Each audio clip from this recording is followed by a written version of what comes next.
আসসালামু আলাইকুম এভরিওয়ান, কিতা করতে সবে আশা করি আপনারা সকল খুব বেশি ভালো আছো।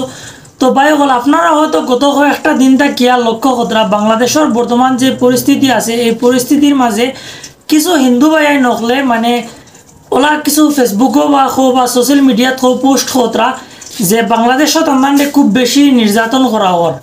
তো এই বিষয়টা দেখিয়া আমরা সিলেটের অনেক বড় বড় অভিনেতা হলে অনেক বড় বড় সেলিব্রিটি হলে পোস্ট করিয়া যাইতরা বিষয়গুলোর প্রতিবাদ করিয়া যাইতরা। তো আজকের ভিডিওতে আমি আপনারা দেখাইমু সিলেটি নাটকের জনপ্রিয় অভিনেতা শিপলু রাহাত আক্কেল আলী ভাই এই বিষয়টা নিয়ে তাই একটা পোস্ট করছেন, আর এই পোস্টটা খুবই দামাকাদার একটা পোস্ট।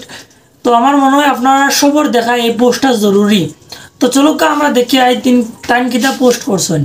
তো তাই তানোর একটা পোস্ট করেন সনাতনী ভাইদের প্রতিবাদ সহায়। একজন বক্তব্য দিচ্ছিলেন যে অনেক সনাতনীর উপর জুলুম হচ্ছে, ঘরবাড়ি পুড়িয়ে দিচ্ছে। বক্তব্য শেষে সাংবাদিক ভাই জিজ্ঞাসা করলো, আচ্ছা দাদা আপনার নাম কি? উনিও হুজুগে বলে দিলেন দিন মোহাম্মদ, কি বুঝলেন? তো এটা ছিল ওনার একটা পোস্ট। এখন আমি আরেকটা আপনাদেরকে পোস্ট দেখাই যেটাতে তিনি বিস্তারিত কিছু বলেছেন। তো এই পোস্টে তিনি বলেন, আমরা আমাদের ধৈর্য পরীক্ষা দিচ্ছি, তবে কতক্ষণ ধৈর্য ধরে রাখতে পারবো বলতে পারছি না। শেষবারের মতো সাবধান করে দিয়ে বলতে চাই, বাংলাদেশের মাটিতে যদি আর মুসলমানদের জঙ্গলি বলে আখ্যায়িত করা হয় তবে আমরাও মাঠে নামবো। কোনো একজন ব্যক্তির চরিত্র দ্বারা ইসলাম গঠিত হয়নি, ইসলাম আল্লাহর মনোনীত ধর্ম।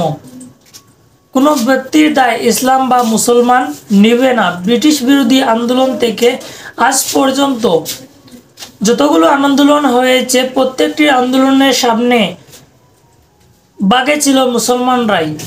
শহীদ আবু সাঈদের মতো হাজারো মুসলিম তরুণ তরুণীরা গুলি খেয়ে পাখির মতো মরেছে। আর সুবিধা নিয়েছ তোমরা। একটা মুসলিম ছেলে মাদ্রাসায় লেখাপড়া করে সর্বোচ্চ চাকরি পায় মসজিদের ইমামতি অথবা মাদ্রাসার শিক্ষকতা, আর তোমাদের দখলে সব বড় বড় প্রতিষ্ঠান।